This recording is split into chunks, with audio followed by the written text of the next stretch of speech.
नमस्कार. आज आपण वनस्पतींच्या आत दडलेल्या एका अद्भुत संवाद प्रणालीबद्दल जाणून घेणार आहोत. विचार करा, ही एक अशी भाषा आहे जी पूर्णपणे रसायनांवर चालते.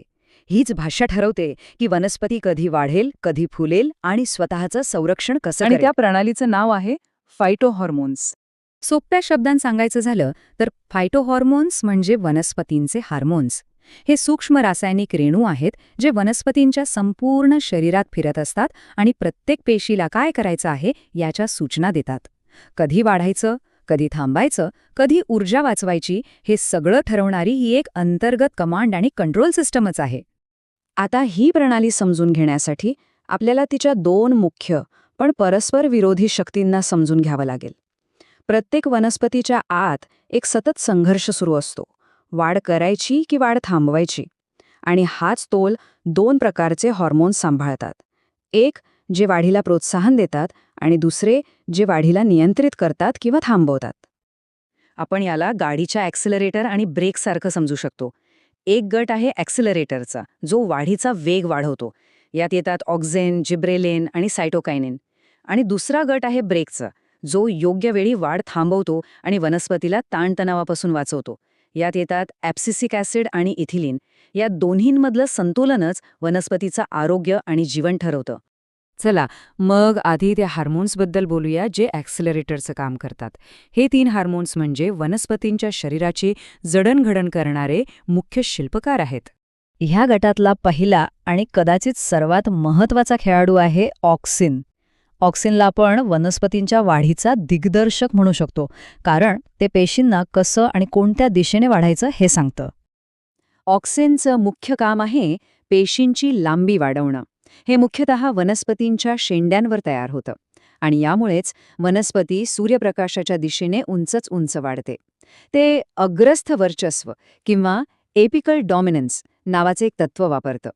याचा अर्थ टोकाच्या वाढीला प्राधान्य द्या. यामुळे वनस्पती बाजूला न पसरता सरळ उंच वाढण्यावर लक्ष केंद्रित करते, जेणेकरून तिला जास्तीत जास्त सूर्यप्रकाश मिळवता येईल. ऑक्झिनची ही शक्ती इतकी प्रभावी आहे की माणसाने तिचा उपयोग आपल्या फायद्यासाठी केला आहे. 2,4-D नावाचं ऑक्झिनचं एक कृत्रिम रूप हे एक प्रसिद्ध तणनाशक आहे. पण जेव्हा याचा वापर 2,4,5-T सोबत केला गेला, तेव्हा एजंट ऑरेंज नावाचे एक अत्यंत घातक रसायन तयार झालं, जे मोठ्या प्रमाणावर वनस्पतींचा विनाश करण्यासाठी वापरलं गेलं. आपल्या वाढ उत्तेजक गटातील दुसरा सदस्य आहे जिबेरेलिन. जर ऑक्झिन पेशींची लांबी वाढवत असेल, तर जिब्रेलिन वनस्पतीची एकूण उंची वाढवण्यावर लक्ष केंद्रित करतं. याला आपण स्टेम स्ट्रेचर म्हणजेच खोडाला ताणून लांब करणारं संप्रेरक म्हणू शकतो. जिब्रेलिन थेट खोडाच्या पेशींवर काम करून वनस्पतीची उंची वाढवतं. इतकंच नाही तर सुप्तावस्थेत असलेल्या बियांना जागं करून अंकुरण्यासाठी मदत करतं. आणि फळांचा आकार वाढवण्यातही याचा मोठा वाटा असतो. याचा व्यावसायिक वापर तर खूपच महत्त्वाचा आहे, विशेषतः ऊसाच्या शेतीत. ऊसाची उंची वाढवून साखरेचं उत्पादन वाढवण्यासाठी जिब्रेलिनचा मोठ्या प्रमाणावर वापर होतो. आणि आता या त्रिकुटातील तिसरा सदस्य सायटोकायनिन.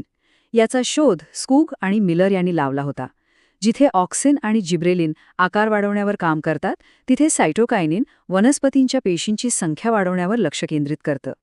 सायटोकायनिनचं मुख्य काम आहे पेशी विभाजन, म्हणजेच सेल डिव्हिजन. सोप्या भाषेत एका पेशीपासून 2 पेशी तयार करणे. जिथे जिथे नवीन वाढ होत असते, जसं की नवीन मुळं, पानं किंवा फळं, तिथे सायटोकायनिन मोठ्या प्रमाणात सक्रिय असतं. आणि एक महत्त्वाचं काम म्हणजे ते वनस्पतीचं वृद्धत्व लांबवतं, म्हणजे तिला जास्त काळ तरुण आणि टवटवीत ठेवतं. आत्तापर्यंत आपण ॲक्सेलरेटरबद्दल बोललो. आता वळूया समीकरणाच्या दुसऱ्या बाजूकडे, म्हणजे ब्रेककडे.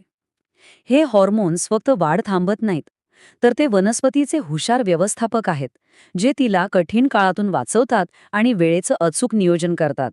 या गटातला पहिला आहे ॲब्सिसिक ॲसिड किंवा ABA. हे अक्षरशः वनस्पतीचा चीफ सिक्युरिटी ऑफिसर आहे. जेव्हा पाण्याची टंचाई, तीव्र उष्णता किंवा इतर कोणताही धोका जाणवतो, तेव्हा ABA लगेचच कामाला लागतं. खरं तर याला स्ट्रेस हार्मोन म्हणूनच ओळखलं जातं, कारण तणावपूर्ण परिस्थितीत हेच हार्मोन वनस्पतीला सुप्तावस्थेत पाठवतो, तिची वाढ थांबवतो आणि तिची ऊर्जा वाचवतो. हे जिब्रेलिनच्या अगदी उलट काम करतं. म्हणूनच याला अँटी जिब्रेलिन असेही म्हणतात. जिब्रेलिन वाढीला चालना देतं, तर ABA वाढ थांबवून पानगळ घडवून आणतं, जेणेकरून वनस्पती स्वतःचं संरक्षण करू शकेल. आणि आता आपल्या यादीतलं शेवटचं मुख्य हॉर्मोन इथिलीन. हे हॉर्मोन बाकीच्यांपेक्षा खूप वेगळं आहे.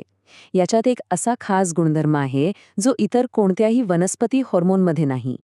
होय, इथिलीन हे एकमेव वनस्पती हॉर्मोन आहे जे वायू स्वरूपात असतं आणि याचा परिणाम खूप मोठा असतो. वायू असल्यामुळे ते एका फळातून बाहेर पडून हवेमार्फत पसरतं आणि जवळच्या दुसऱ्या फळांवरही परिणाम करतं. आपण म्हणतो ना, एक खराब आंबा पूर्ण टोपली खराब करतो, त्यामागे हेच इथिलीन वायूचं विज्ञान आहे. इथिलीनचं सर्वात प्रसिद्ध काम म्हणजे फळ पिकवणं. कच्च्या फळांना गोड, रसाळ आणि आकर्षक रंगाचं बनवणाऱ्या रासायनिक प्रक्रिया हेच हार्मोन सुरू करतं. पण त्याचवेळी ते वृद्धत्वाची प्रक्रिया सुद्धा वेगवान करतं. पानं आणि फुलं कोमेजून गळून पडण्यामागेही इथिलीनच जबाबदार असतं.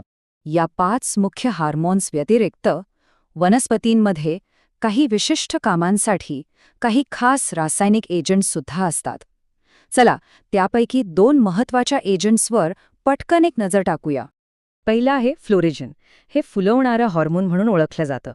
हे पानामध्ये तयार होतं आणि वनस्पतीला फुलं येण्याची योग्य वेळ आली आहे याचा संकेत देतं. तर दुसरं आहे ट्रॉमॅटिन. हे जखम भरणारं हार्मोन आहे. जेव्हा वनस्पतीला कुठे जखम होते तेव्हा ट्रॉमॅटिन तिथे तयार होतं आणि पेशींना जखम भरून काढण्यास मदत करतं. वनस्पतींची ही रासायनिक भाषा समजून घेतल्यामुळे मानवाला शेती आणि उद्योगात अक्षरशः क्रांती घडवता आली आहे. आज आपण या हार्मोन्सचा वापर करून पिकांचं उत्पादन आणि गुणवत्ता दोन्ही नियंत्रित करू शकतो.